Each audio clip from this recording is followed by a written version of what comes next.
नमस्कार मंडळी, श्री स्वामी समर्थ. मार्गशीर्ष महिन्यात घराच्या भरभराटीसाठी व प्रगतीसाठी हे प्रभावशाली उपाय आपल्या पतीची आणि आपल्या घराची प्रगती होण्यासाठी, त्यांना नोकरीमध्ये बढती मिळण्यासाठी, त्यांची भाग्य जर त्यांना साथ देत नसेल, नशिबाची साथ जर त्यांना मिळत नसेल, तर मार्गशीर्ष महिन्यात ही 5 कामे अवश्य करा. त्यांच्या कामाला यश नक्की लाभेल. तुमच्या नशिबात सुख समृद्धी येईल. तुमच्या घरामध्ये लक्ष्मी सदैव नांदेल. तुमच्या परिवारावरती कोणतीही संकटे येणार नाहीत. वास्तुशास्त्रानुसार असे उपाय केल्याने आपल्या घरामध्ये लक्ष्मी स्थिर राहते. आपल्याजवळ लक्ष्मी स्थिर राहत नाही कारण किंवा मग पर्स रिकामी राहण्याचे महत्त्वाचे कारण म्हणजे बरेच लोक त्यामध्ये पैशापेक्षा जास्त वस्तू ठेवतात. पर्स म्हणजे पैसे ठेवण्याची वस्तू, त्यामुळे त्यामध्ये अनावश्यक कागदपत्र किंवा इतर गोष्टी ठेवणे टाळावे. जसे की पावती, बिल अशा अनावश्यक वस्तू पर्समध्ये ठेवू नयेत, ती दुसरीकडे ठेवावेत. संध्याकाळी पूजा करताना मोहरीच्या तेलाचा दिवा लावा. त्यात 2 वाती ठेवा. 2 वातींची 1 वात करून दिवा लावण्याचा एक नियम आहे, तर तुम्ही असा दिवा लावावा. प्रवेशद्वाराच्या दोन्ही बाजूला किंवा एका बाजूला लावू शकता. त्यामुळे आर्थिक स्थिती मजबूत होते, पैसे येण्याचे मार्ग मोकळा होतो, पैशाचा ओघ वाढतो. असं केल्याने देवदेवतांसह पितरांचा आशीर्वाद देखील प्राप्त होतो, ज्यामुळे घरामध्ये आशीर्वाद प्राप्त होतात आणि सुख समृद्धी होते. एका भांड्यात पाणी घ्या. त्यामध्ये काळे तीळ मिसळा. सकाळी याच पाण्याने स्नान करा. स्नानानंतर एका पाण्याचा तांबा घ्या. नंतर त्यामध्ये 2 कच्चे दूध टाकून महादेवाला अर्पित करा. शिवलिंगाला जल अर्पण करताना श्री शिवाय नमस्तुभ्यम या मंत्राचा जप करा. हा उपाय 5 सोमवार करावा, त्यामुळे तुमच्या पतीला नोकरीत बढतीची संधी मिळेल. मार्गशीर्ष महिन्यात मंदिरात घंटादान केल्याने तुमच्या जीवनात सुख समृद्धी येईल. करिअरमध्ये येणारे अडथळे दूर होतील. त्याचबरोबर मंदिरामध्ये भस्म देखील दान करावे. बांबूच्या पात्रात भस्म दान केल्याने जीवनात अपार यश मिळते. मार्गशीर्ष महिन्यात पती पत्नीने एक मालकाशी भांडण करू नये. हे लक्षात ठेवा की संध्याकाळी लक्ष्मी नारायणासमोर बसून दिवा लावा आणि त्याच्यामध्ये हिरवी वेलची घाला. त्यामुळे तुमच्या घरात सुख समृद्धी सोबत धन आणि धान्यही भरपूर येईल. मार्गशीर्ष महिन्यात हा उपाय करताना तुम्हाला एक पूजेची सुपारी लागणार आहे. तुम्ही कोणत्याही दुकानातून नवीन सुपारी खरेदी करून आणावी किंवा घरी असलेली पूजेत वापरलेली सुपारी अजिबात वापरू नये. सुपारी आणल्यानंतर कोणत्याही दिवशी कोणत्याही वारी सकाळी किंवा संध्याकाळी ही सुपारी तुमच्या देवघरामध्ये ठेवावी. देवघरात ठेवल्यानंतर त्या सुपारीला हळदी, कुंकू, अक्षता, फुले वाहून तिची पूजा करावी.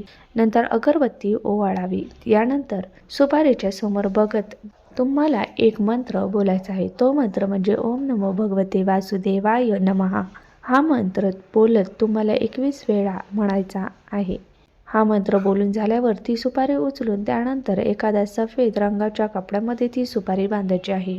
ती सुपारी बांधून झाल्यानंतर तुमच्या घराच्या मुख्य प्रवेशद्वाराशी लावायची आहे किंवा तुमच्या डाव्या किंवा उजव्या बाजूला बांधू शकता. पण ती सुपारी घराच्या आतून बांधायची आहे, बाहेरून नाही. आतून बांधायची म्हणजे मग बाहेर कोणाला दिसणार नाही. आतमध्ये एखाद्या छोटासा खिळा लावून तुम्ही त्या खिळ्याला सुपारी बांधू शकता.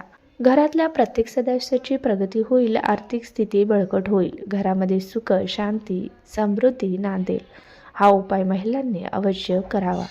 मार्गशीर्ष महिन्यात घरामध्ये नवग्रह शांती करू शकता. जीवनात सुख आणि प्रगतीसाठी नवग्रह शांती करा. याने तुमच्या कुंडलीतील सर्व ग्रह शुभ होतील आणि शुभ परिणाम तुम्हाला नक्कीच मिळतील. मार्गशीर्ष महिन्यामध्ये मोती, शंख घरी आणावा आणि हा शंख गुरुवारी किंवा शुक्रवारी घरी आणणे अधिक फायदेशीर होईल. गुरुवार हा दिवस भगवान विष्णूला आणि शुक्रवार हा दिवस माता लक्ष्मीला प्रिय आहे. हे दिवस त्यांना समर्पित आहे. मोती, शंख घरी आणून नंतर त्याला दूध आणि गंगाजलमध्ये ठेवा. संध्याकाळी आरती करून श्री विष्णू आणि लक्ष्मीचे दान करा. तसेच या शंखात अक्षता भरून मंदिरात लाल कपड्यावर ठेवा.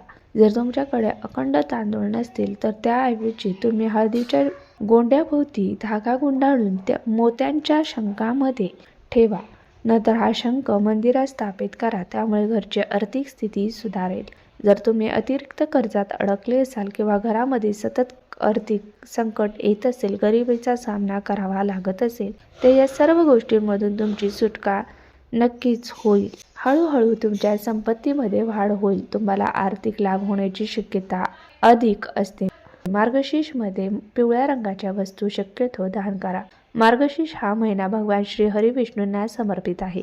नोकरीमध्ये, व्यवसायामध्ये अडचणी दूर करण्यासाठी गुरुवारी एका मंदिरात जाऊन पिवळ्या वस्तू अवश्य दान करा. उदाहरणार्थ, तुम्ही खाद्यपदार्थ, फळ अशा वस्तू दान करू शकता.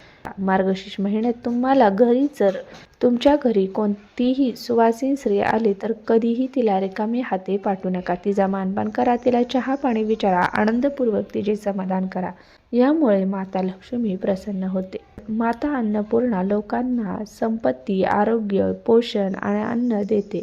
या दिवशी लोक करत असलेले दुसरे आवश्यक कार्य म्हणजे स्टोला प्रार्थना, म्हणजे प्रार्थना करणे, ज्यावर आपण अन्नपूर्णा देवीकडून आशीर्वाद मिळवण्यासाठी दररोज अश्रू जेवतो. तसेच पौर्णिमेच्या शुभ दिवशी देवी पार्वती पृथ्वीवर अवतरले आणि सर्वांनी पोषण आणि अन्न दिले. त्यामुळे मार्गशीर्ष महिन्यात अन्नपूर्णा मातेची पूजा करावी. अन्नपूर्णा स्तोत्राचा पाठ करावा. अन्नपूर्णा मातेची मूर्ती स्वयंपाकघरात उत्तर पूर्व दिशेला ठेवून तिची पूजा करावी. अन्नपूर्णा मातेच्या तस्वीराला धूप दीप लावून आणि भोग अर्पित करावा. भोग म्हणून अन्नपूर्णा मातेला अन्न अर्पित करावे. मंदिरातील विधीमध्ये अन्नपूर्णा देवीला तांदूळ, धान्य किंवा मिठाई अर्पण करावी.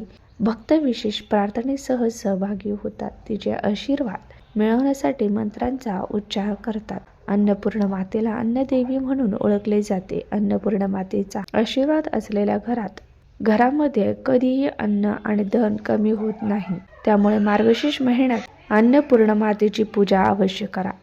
ब्रह्ममुहूर्त किंवा संध्याकाळच्या वेळी घरामध्ये कधीही झाडू मारू नये.